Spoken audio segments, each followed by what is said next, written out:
morning, 9:41. Just got a call, freezer out at a sandwich shop, and the girl's all, hey, it's a sparkler on top. I can't wait to check this one out. Let's get out there and check out the sparkler. Tiny freezer, little unit. You can smell the burnt wires. I think, look at that capacitor, it looks blown up. Look at that. Look up there. That's all black. That's all black up there. That's melted plastic. Woo!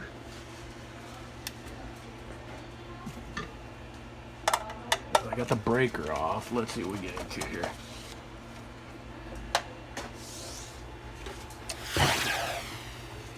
One's got a Phillips connector on there, so.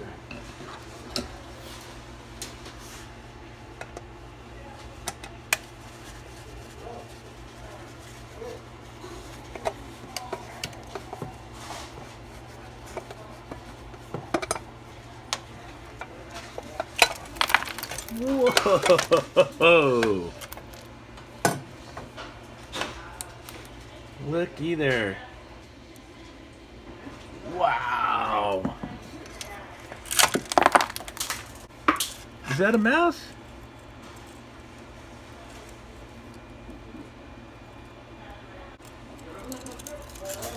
Wow, it looks like it burned off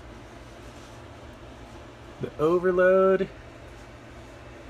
And everything far out. Ah, petrified. I think that was a mouse body. That was the overload right there.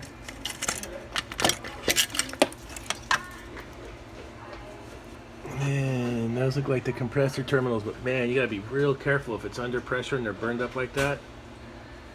You need to recover the charge out of this thing before you get tinkering. Because if it's under pressure, they could potentially shoot out at you.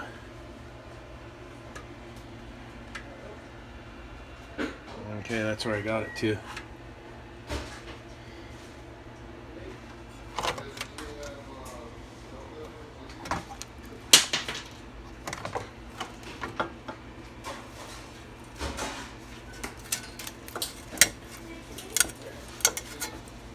Melted. Look at this. Melted. Really melted down good. Look at that too.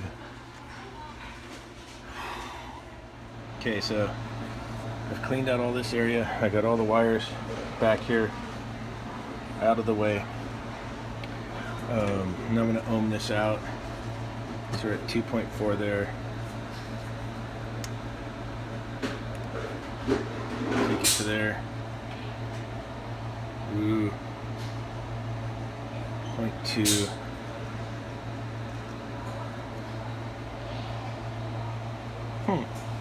Let's get the start cord, see if it's alive. It's reading something through all the windings, so we can get the start cord and see if it'll bump it over. All right, got the start cord hooked up.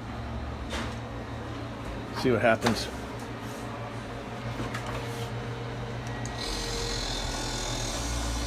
It's running. All right, well, let's get a start capacitor and an overload. See if we can get this guy back together. Half horse. See if that the start cap's just covered in tape. It might be okay. Let's check it.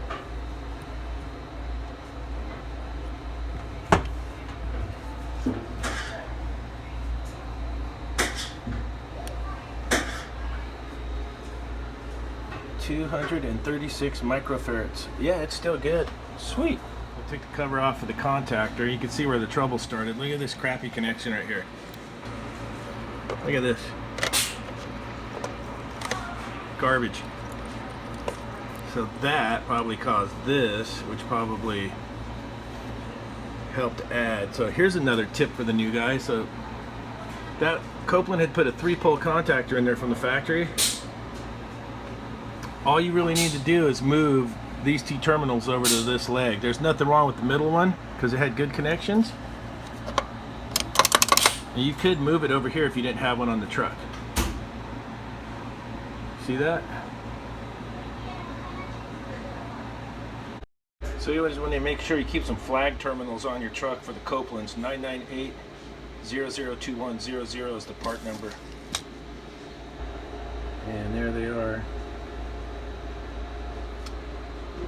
Because you come across burned out terminals all the time. So this was that loose wire connection that was at the top of that contactor, which caused that, and then caused that.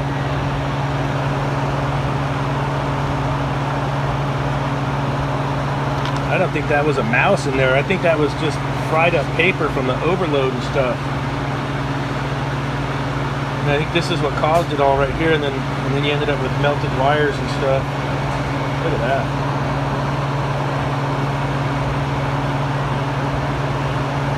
You should smell it up here. It smells like burnt wire madness. Okay, so I'm back up and running, and I just keep finding more fun stuff. So check the sight glass is clear. And then I'm looking, so they ran this electric condensate heater for the condensate. This is a whole box. And look. I'm gonna go get my drill and a drill screw and at least ground that heater. Then you can get on the high side right there. There's no low side connection unless you take the transducer off. They must have charged it up, got it running, and then put the transducer on. The access tap right there for the low side. There's no low side tap. See that? And then, so whoever put it in also made a poor wire connection. And that's what you get. Let me get my drill and screw that off.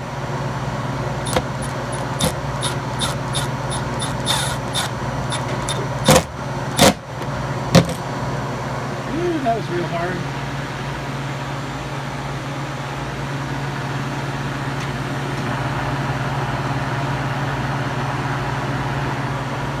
Okay. One thing that's nice about the Copeland condensing units with the pressure transducers is that's your suction pressure. So we can convert that into a temperature and see what our evaporator is. You know the sight glass is clear. So let's take a look at 23 suction. These are only 0 degree boxes. So if you come across these Norlake boxes in these subways, especially the old ones, you're not going to keep ice cream in them. They're only made to go to 0 degrees. That's a mega heads up to you guys. So it'll come down to 0. They're made to hold at 0 degrees, not -0. You can get some that are designed for that, but these subway ones were not. They're just in there to hold meat, lunch meat. You'll get customers that want to put ice cream in there and go, it won't go to minus, and my ice cream melts. You know, it's not designed for it, so it won't make it. So let's see what 23 converts to.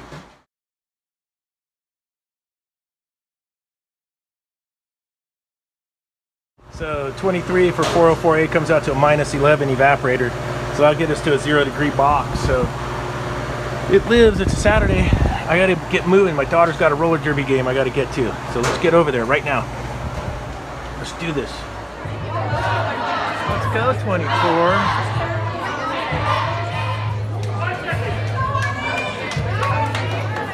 Let's go, 24.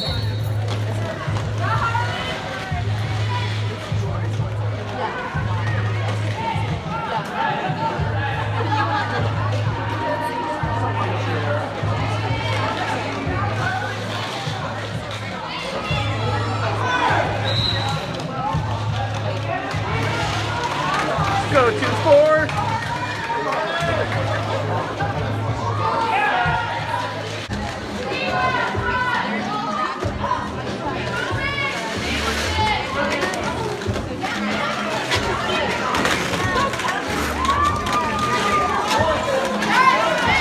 Go 2-4.